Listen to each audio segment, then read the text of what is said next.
लोग हमसे कहते हैं आप दीक्षा क्यों नहीं दे रहे हमको। हम सोचते तो हैं कि हम देंगे, पर हमको बहुत डर लगता है गुरु बनने में। हमको लगता है हम कथा वक्ता ही ठीक है। अब कई बालक हमको पता आरोप भी लगाते हैं, बोले आपको आरोप है। मैंने क्या आरोप है? बोले हमको कथा सुना सुना करके कृष्ण भक्त बना दिया, और जब हम कह रहे हैं कि हमारा हाथ पकड़ लीजिए तो आप हमको दीक्षा नहीं दे रहे हो। हमें कृष्ण भक्ति सिखाई ही क्यों जब आपको दीक्षा नहीं देनी थी? कई लोग ऐसे आरोप भी देते हैं। हमारे पूज्य पिताजी महाराज तो कई बार नाराज हो जाते हैं हमसे, परंपरा क्यों नहीं संभाल रहे हो। पर हम ऐसा नहीं है कि हम नहीं करेंगे, पर अभी हमको अपने मन से तो भाव आवे, हमारे लाल जी आज्ञा तो करें।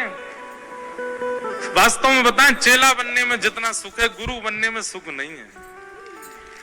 हमारे बाल बाबा महाराज कई बार अस्वस्थ रहते हैं, लेकिन फिर भी यहां देखो कितनी भीड़ लगी रहती है। कई बार बेचारे स्वयं कथा नहीं सुन पाते, क्यों? इतने सब भक्तजन, इतने वैष्णव जन लगे रहते हैं आगे पीछे, और हम लोग, आप लोग देखो कितने आनंद से कथा सुनते हैं। पूरी योजना बनाई महाराज जी ने, महाराज जी नहीं सुन पाते, क्यों? गुरु हैं। लेकिन आज एक बहुत विशेष दिन है महाराज जी। हमारे पूज्य पिताजी महाराज को आज 50 वर्ष पूरे हुए हैं कथा करते हुए।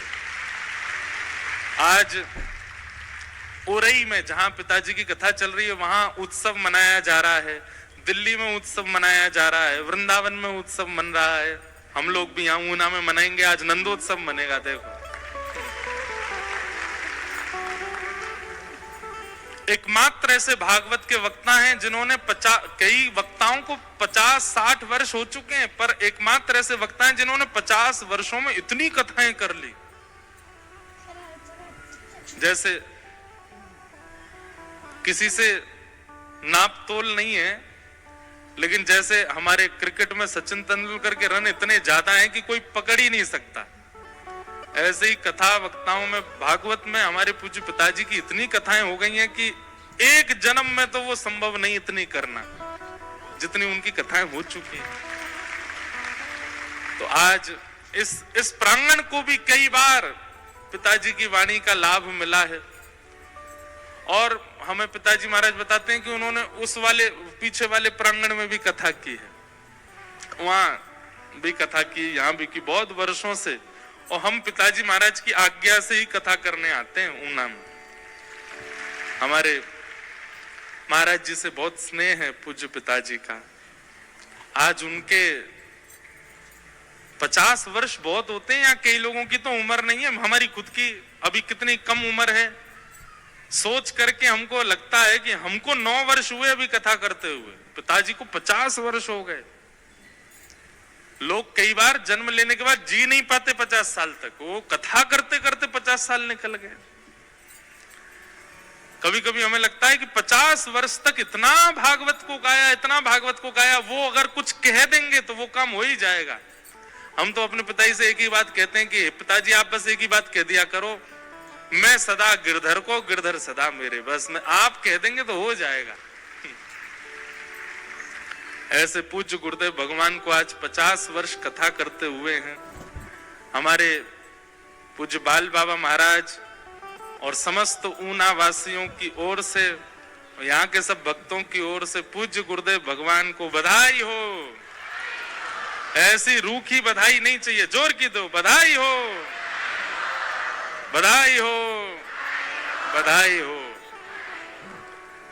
तो आपके निष्ठा में, आपके संकल्प में, आपके चिंतन में प्रगाढ़ता हो तो गुरु चाहे कहीं हो प्रकट हो जाएंगे सामने, चिंतन में प्रकट हो जाएंगे, स्वप्न में प्रकट हो जाएंगे। येषां संस्मरणात् पुंसा।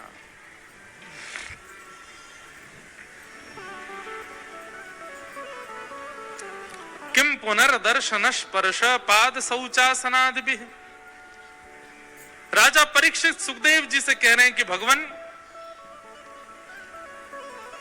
आपका स्मरण मात्र पवित्र कर देता है, आप प्रत्यक्ष सामने बैठे हैं, मैं क्या करूं, मैं आपके चरण छू लूं, मैं आपको वंदन कर लूं, उसी से ही मेरा उद्धार हो जाना है।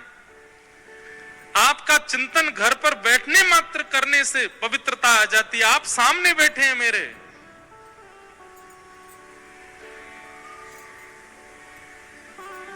तुम सामने हो मेरे, किस बात की कमी है।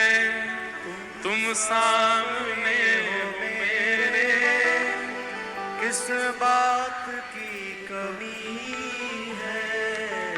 किसी और वस्तु की अब परवाह भी नहीं है। किसी और वस्तु की अब परवाह भी नहीं है। किसी और वस्तु की अब परवाह भी नहीं है।